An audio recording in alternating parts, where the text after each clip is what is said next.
What's going on, yo? Welcome back to another video for the Straight Up Podcast. Today I'm going to be talking about 4 potential first-time All-Stars for the next up-and-coming year. So according to my Chat GPT calculations, we have about four is like 4 point something new All-Stars every year, and around two on the West and 2.5 or something on the East. So we're just going to do two West and two East uh, new potential All-Stars, and also two runner-ups, one on each side. So for the Western Conference, we're going to start with our runner-up, which is Jalen Green. If you guys didn't know, he's on the Phoenix Suns now. He was traded from the Rockets. And the projected lineup is going to be Book, Green, Brooks, Royce O'Neal, and Mark Williams. And then, yeah, the backups. But we're only talking about Green right here. I think this team is low-key not a terrible team, but also not a good team. It could be anywhere from the 9th to the 12th seed. And this is why Green's a runner-up, because if they are good, or at least a play-in, I think he could sneak in as an all-star next to Booker. Last year, he was averaging 21 points, 4 rebounds, 3 assists, about a steal a game. Now, we all remember him for his performance in the playoffs because those are unfortunately his last games played. And they were 9 points, 8 points, 11 points, 12 points, 8 points, all against the Warriors. But besides the point, he is a runner-up as a first-time All-Star for me. He didn't make it in the top two just because I don't think the Suns as a team are going to be good enough for him to get recognition as an All-Star. Now, next we have a person who should have made an All-Star by now, but hasn't in his 9 years of playing in the NBA. Well, 8 years going on 9. Injuries have derailed his All-Star potential, and also just there's so many guards loaded in the West, and that's going to be Jamal Murray. And the potential lineup for Murray to be really good and thrive is going to be obviously Jamal Murray, Christian Brown. We're going to go with Cam Johnson, Aaron Gordon, and Jokic.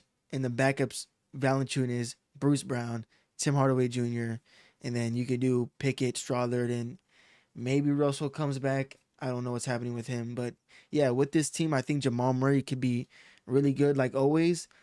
Like I said, it's really the injuries that stops him from being an all-star now. And also, it's just such a loaded conference. But you never know what's going to happen to anyone in the West. There could be injuries, and he could be a replacement. I mean, last year he was pretty good, averaged 21, 4 and 6, almost a steal and a half a game. 47 from the field, almost 40 from the three, and 88 from the free throw line. Now, the bad thing is he only played 67, which is above the game requirements for reward, so I guess it's not terrible. But if he stays a little bit more healthy, he is in my top two for potential first-time All-Stars in the West. Now, the next person for the West is going to be Chet Holmgren. Shout out Thunder. Not every team can have three All-Stars on the same team for one season. It's kind of hard. We have teams like these are the more recent teams. We have teams like obviously the Warriors with Steph, Clay, Dre, and Kevin, which was 4 All-Stars.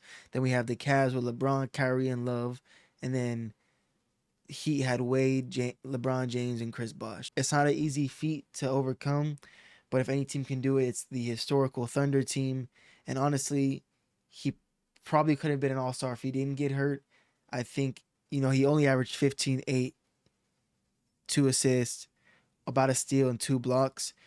If he gets those 15 points, even if he kept the rest of the stats the same, if he got that 15 points up to around 19 to 20 or even 18 to 20, he has a potential road to being an all-star just because the team will be so good again. It's not an easy thing to do to have 3 All-Stars in one season, but if any team has a chance, it's going to be a Thunder.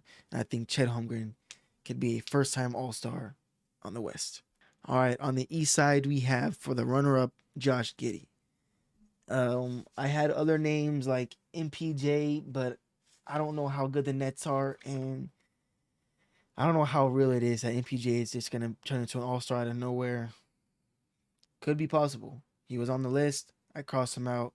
Kobe White, but honestly, I see Giddey taking over his spot, and he could be traded as well. So yeah, I took Giddey over him. We also had OG, but I don't see the Knicks having 3 All-Stars. Bane, but we'll get to it later who I think is going to be over Bane on the Magic if it's not obvious already. and then RJ Barrett. But Raptors have so many people that I just don't see it being possible. I see players like Scotty Barnes or Brandon Ingram taking that if they do get an All Star nod, if he's still on the Raptors by then. So yeah, I gave it to Josh Giddey just as a runner up, not even my official two picks, but he averaged 14 and a half last year, 8 rebounds, 7 assists, a steal, and his three was about a 38%, which isn't terrible. About 78 from the free throw line and 47 from the field goal.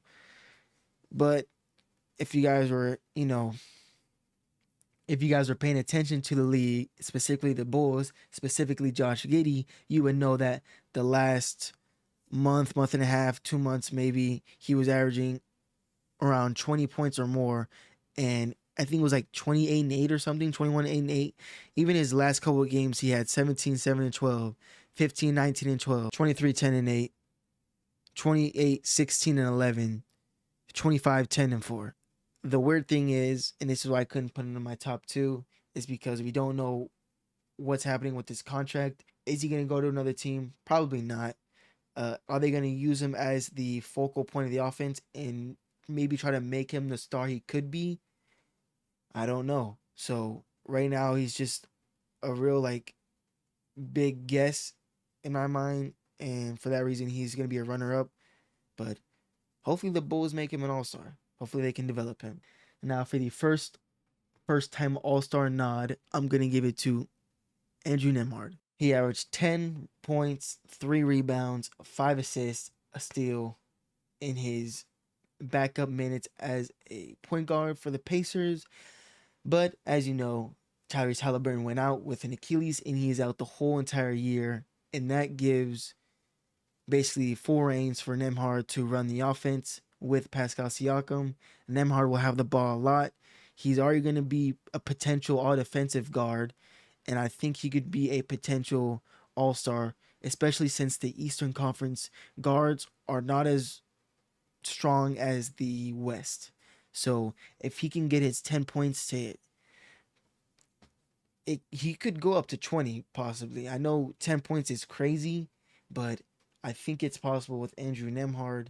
He is going to be the starting guard. He's going to be the main ball handler, and you saw how he could score in the finals and defend. So be on the lookout for Andrew Nemhard. He could be a potential first-time All-Star. And if you guys couldn't guess it already, the second guy I have on this list is going to be Franz Wagner. He really should have been an All-Star last year, but he kept getting hurt and he didn't get the All-Star nod. And then with the potential lineup of, I don't know if Suggs is going to be healthy by then. You have Suggs, Wagner. It's as if everyone's healthy. Suggs, actually we're going to go Suggs, Bane, Wagner, Banchero, and Carter. That's a decent team if they can shoot, and Franz Wagner if he can shoot. I mean, he averaged what? 23.8, 5 rebounds, 5 assists, a steal. He's basically going to get an All-Star next year if he doesn't get hurt. It's guaranteed, so I had to choose him. It's just an easy pick. And yeah, those are my 4 potential first-time All-Stars and my 2 runner-ups. Let me know if you guys have different people in mind, and make sure to subscribe and like. I'm trying to get to at least 500 subscribers by the end of September. I know it's a lot, but it could be done, and it can be done. And make sure you guys comment as well. Thank you.